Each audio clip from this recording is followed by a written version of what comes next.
Chapter number 1, topic है boats and stream.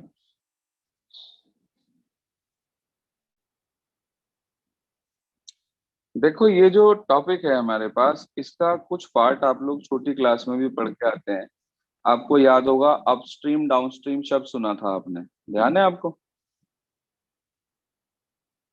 Yes sir. Yes sir. इसमें जो boat है वो तो आपको पता ही है क्या चीज होती है बोट। वर्ड आ रहा है स्ट्रीम। स्ट्रीम का मतलब है फ्लोइंग वाटर, बहता पानी। इसी स्ट्रीम को हम करंट भी कह देते हैं। यहाँ पर दो शब्द आते हैं, एक आता है अपस्ट्रीम, एक आता है डाउनस्ट्रीम। याद है किसी बच्चे को क्या होता था अपस्ट्रीम और डाउनस्ट्रीम?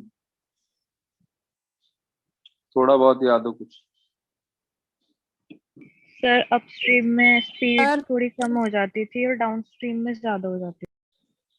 देखो, सर वो तो था कि डाउनस्ट्रीम में स्पीड पे क्या इफेक्ट पड़ेगा। मैं मतलब पूछ रहा हूँ अपस्ट्रीम का क्या मतलब है, डाउनस्ट्रीम का क्या मतलब है। सर बोट और हम्म, स्ट्रीम जब एक डायरेक्शन में होती थी वो डाउनस्ट्रीम, और जब अलग डायरेक्शन में होती थी अपस्ट्रीम। बिल्कुल। डाउनस्ट्रीम का मतलब with the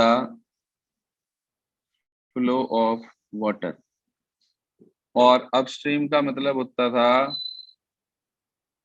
against the flow of water. ठीक है जी, with the flow of water and against the flow of water, ऐसे ही तो। Yes sir. डाउन स्ट्रीम में स्पीड प्लस हुआ करती थी, अप स्ट्रीम में स्पीड माइनस हुआ करती थी। मान लीजिए आपने बोट की स्पीड को ले लिया x किलोमीटर पर आवर, और आपने मान लीजिए स्ट्रीम की स्पीड को ले लिया y किलोमीटर पर आवर। तो आप मुझे बता सकते हैं डाउन में स्पीड क्या होगी? डाउन में एक्स प्लस वाई। बिल्कुल ठीक, x प्लस वाई। इसे मैंने u से रिप्रेजेंट कर दिया। और अपस्ट्रीम में क्या होगी? X minus y. x minus y. ये है जी हमारे पास दो चीजें। अब अपस्ट्रीम डाउनस्ट्रीम में हमें स्पीड पता चल गई कि भाई इतनी इतनी होती है। ठीक है जी, कुछ इंपॉर्टेंट फैक्ट्स हैं, कुछ फॉर्मूले हमारे पास हैं, ये नोट कर लिया आप लोगों ने? जी सर। अब कुछ इंपॉर्टेंट फैक्ट्स हमारे पास हैं, कुछ फॉर्मूले हमारे पास हैं। अब बात ये आती है कि उन फॉर्मूलों में क्या क्या चीजें हमें पढ़नी है। तो देखो, पहला कंसेप्ट, पहला फॉर्मूला, हेडिंग डाल लेना, सम इंपॉर्टेंट पॉइंट्स, या फॉर्मूले कुछ भी लिख लो। अच्छा बताओ, x प्लस वाई को हमने u कहा था और x माइनस वाई को हमने v कहा था। अगर मैं यहां से x और y की वैल्यू निकालना चाहूं uv की टर्म्स में, तो क्या निकाल सकता हूं मैं? Yes sir. इन दोनों को ऐड कर दूं, y से y कट गया, 2x is equals to u plus v. x की वैल्यू कितनी आ गई? यानी कि अगर आपको अपस्ट्रीम डाउनस्ट्रीम की स्पीड अलग अलग पता है, तो आप बोट की स्पीड निकाल सकते हो। x क्या है अभी बताया मैंने आपको। x क्या है? स्पीड ऑफ, हाँ जी, स्पीड ऑफ बोट। बोट। और y क्या है? Speed of stream. Stream. Stream. Stream. अभी इन दोनों को मैंने ऐड करा तो मुझे x की वैल्यू मिल गई। अब मैं अगर इन दोनों को सब्ट्रैक्ट कर दूं यहीं के यहीं, ये माइनस, ये प्लस, ये माइनस, तो x से x कट गया। 2y is equals to u minus v, y is equals to u minus v upon 2। मतलब अगर आपको अपस्ट्रीम डाउनस्ट्रीम की स्पीड पता है, तो आप बड़े आराम से बोट और इस इसकी स्ट्रीम की स्पीड कैलकुलेट कर सकते हैं। बताओ भाई, पॉइंट क्लियर हो गया ये वाला? Yes sir. हाँ भाई बच्चों, सबको बात समझ में आ गई? Yes sir. Yes yes sir. Sir. चलो जी, अब इसके बाद अगला हमारे पास आ जाता है पॉइंट नंबर 2। ये रब कर रहा हूं इधर से।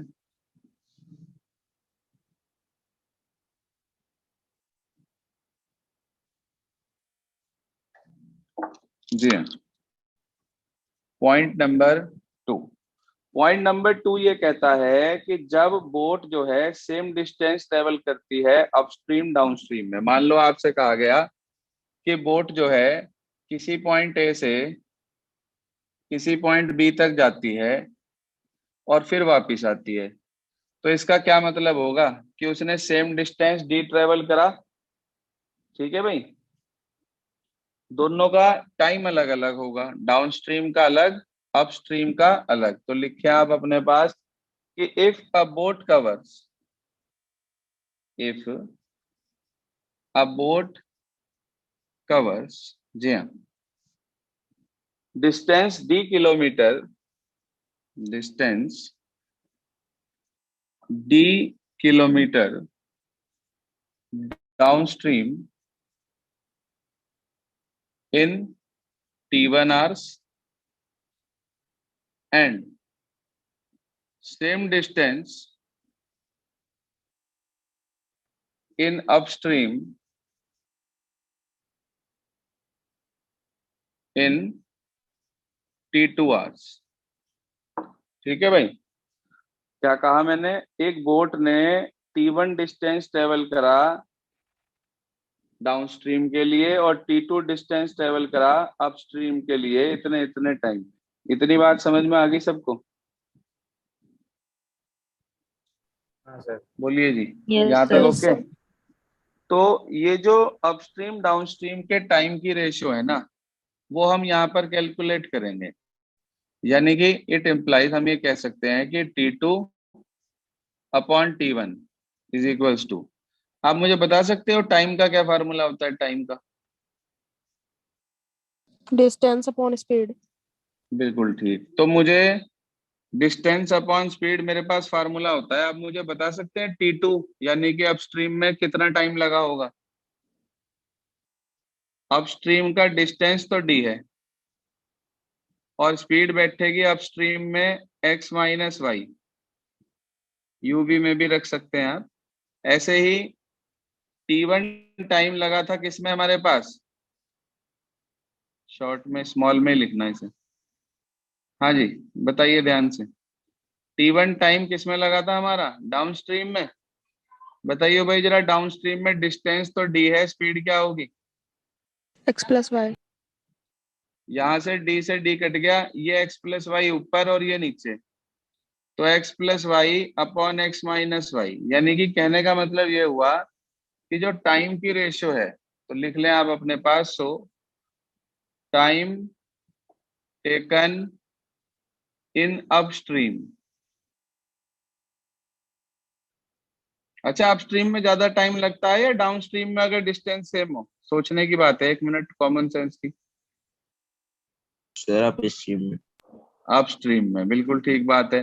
तो इसलिए देखो, न्यूमरेटर बड़ा है और डिनोमिनेटर छोटा है।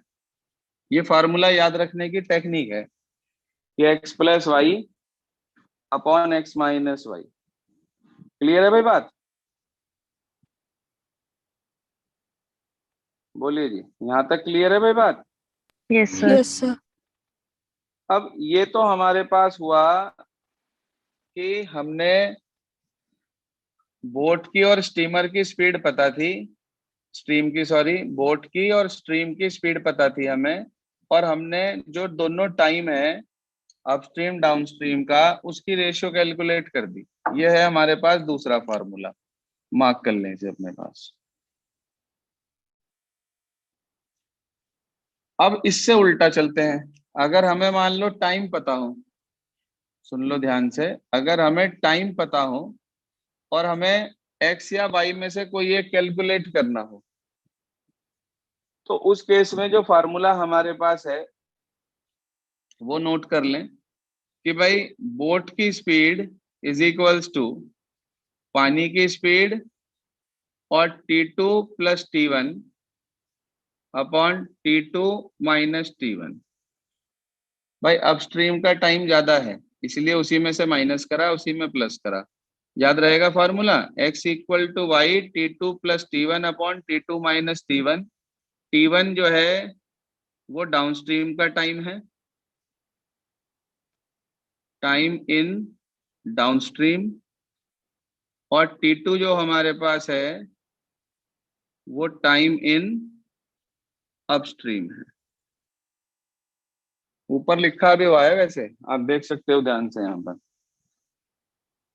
कोई परेशानी नहीं इतने तक? हाँ भाई, क्लियर होगी बात यहाँ तक? Yes sir. अब इसके बाद आ जाती है हमारे पास एवरेज स्पीड का फार्मूला, वो भी सुन लें ध्यान से साथ साथ। ये हटा दूं इधर वाला?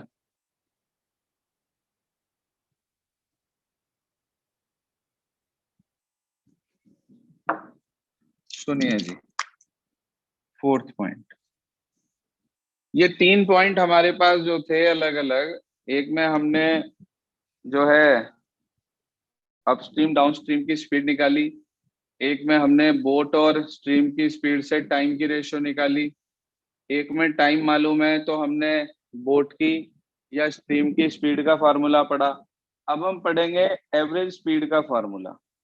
मान लीजिए बोट की स्पीड तो वही है x और स्ट्रीम की स्पीड है y, और बोट जो है d किलोमीटर जाती है T1 आवर्स में डाउनस्ट्रीम और सेम डिस्टेंस से वापस आती है। तो फार्मूला आप लोगों ने पढ़ा हुआ है, पढ़ा हुआ है भाई फार्मूला? हाँ जी, फार्मूला पढ़ा हुआ है ना आपने इस चीज का, टाइम निकालने का? अभी तो बताया आपको, इसका टाइम ये यस बैठेगा, सर। इसका टाइम ये बैठेगा। अब हम एवरेज स्पीड का फार्मूला पढ़ रहे हैं।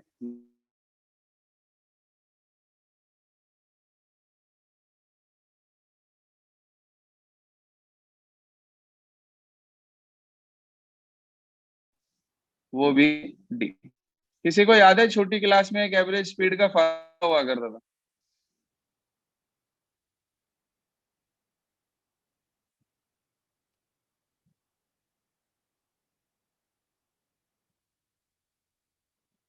Total distance upon total time. हाँ जी, याद है क्या formula? Yes sir. Total time याद है, भूल गए सब? सर याद है। सही याद है। तो ये total distance upon total time का जो फार्मूला होता था, उसकी हेल्प से हम यहाँ पर एवरेज स्पीड का फार्मूला निकाल सकते हैं। आप बताओ जरा, टोटल डिस्टेंस डी जाने का, डी आने का, ठीक।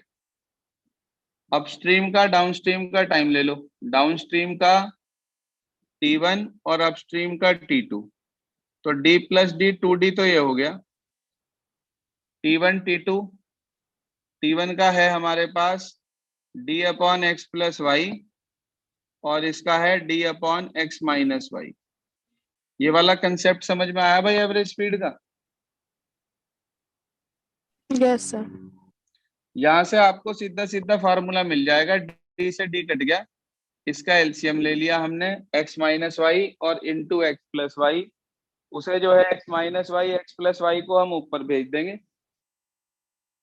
तो ये आ गया twice of x plus y x minus Y.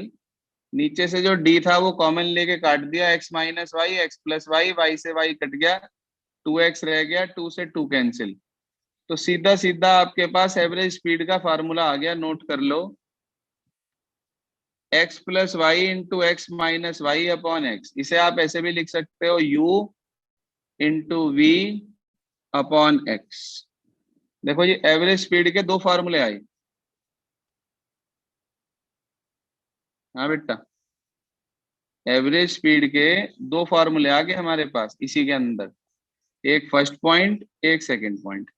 एक तो हमने टोटली बोट और स्ट्रीम की स्पीड से लिया, और एक में हमने अपस्ट्रीम डाउन स्ट्रीम की स्पीड और साथ साथ बोट की स्पीड ली।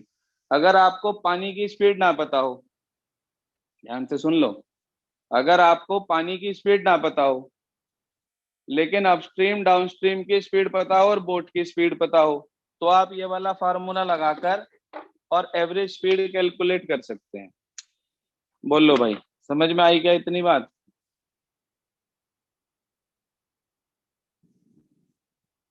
Yes sir. कोई प्रॉब्लम?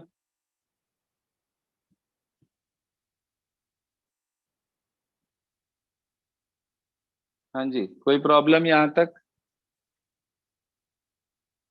ये फार्मूले हैं, जब आप क्वेश्चन पढ़ेंगे तो साइड बाय साइड आपको ये फार्मूले अप्लाई करने के लिए क्वेश्चन मिलता रहेगा।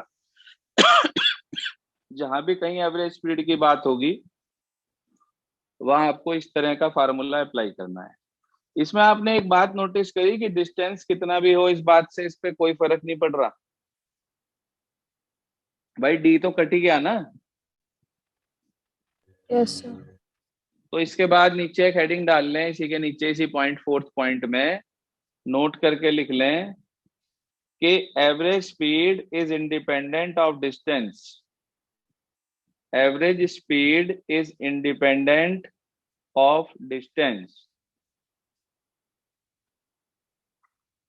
ठीक है बेटा?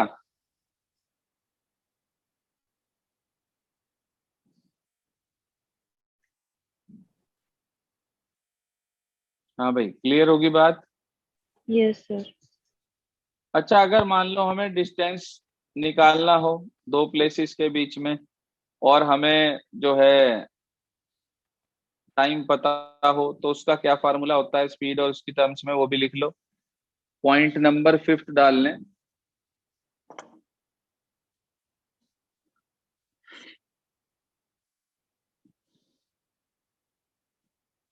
जी हाँ, डाल लें कॉपी में। Point number 5, distance between two places is equals to. जी हाँ, जो डिस्टेंस हमारे पास है उसको, डी का जो फार्मूला हमारे पास है वो नोट कर ले आप। डिस्टेंस डी का formula, t x plus y x minus y upon t into x plus y x minus y upon 2x। इसमें टी क्या है? Time. Time taken to cover distance d and returns back. मतलब d distance travel करके, जैसे a point से b point तक का distance मान लीजिए d है, ठीक है? ये तो d जाना और d वापिस आना। बात समझ में रहे मेरी? उसमें जो टोटल ट्रिप में टाइम लगा, ठीक है जी, टाइम फॉर टोटल ट्रिप, वो टी है यहाँ पर। पॉइंट क्लियर हो गया भाई? टी क्या है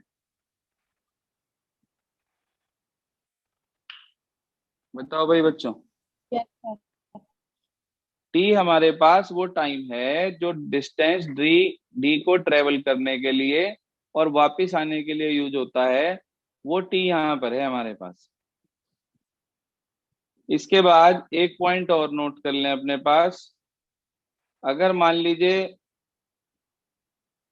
एक बोट जो है, 6 पॉइंट है आपके पास, बोट ने टी आवर्स मोर लिए in going up then down for covering same distance D.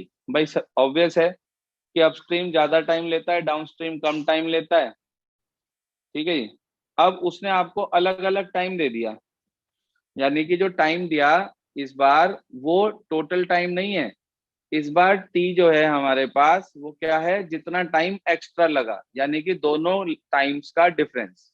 ये वाला टी क्या था? हाँ जी, ये वाला टी क्या बताया मैंने आपको?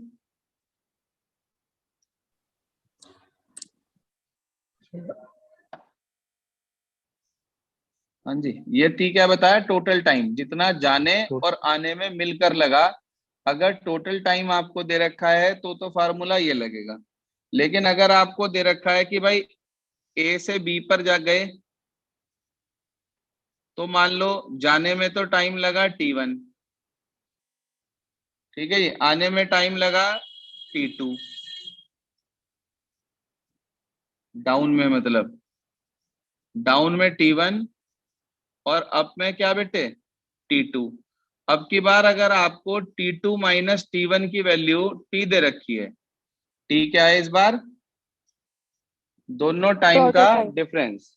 यानी कि अपस्ट्रीम में देखो, ऑब्वियस है, आपको मालूम भी है कि अपस्ट्रीम में टाइम ज्यादा लगता है। अगर सपोज करिए कि अपस्ट्रीम में जो टाइम ज्यादा लग रहा है और डाउनस्ट्रीम में जो टाइम कम लग रहा है, दोनों टाइम का डिफरेंस मान लो T है,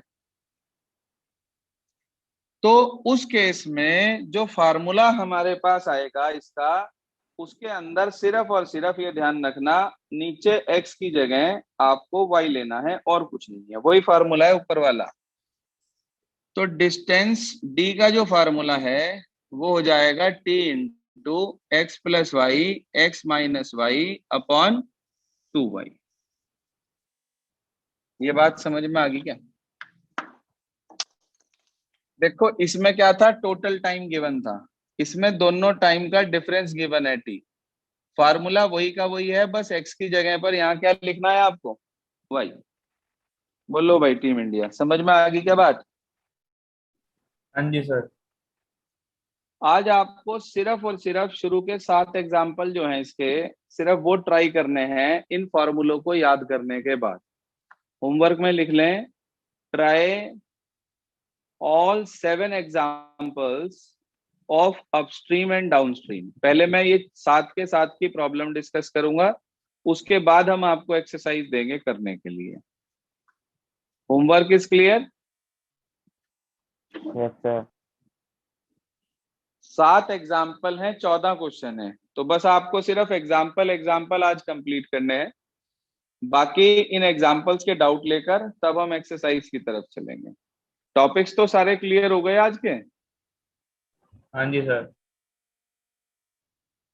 बस जी, आज के लिए इतना ही सिर्फ। ओके बच्चे।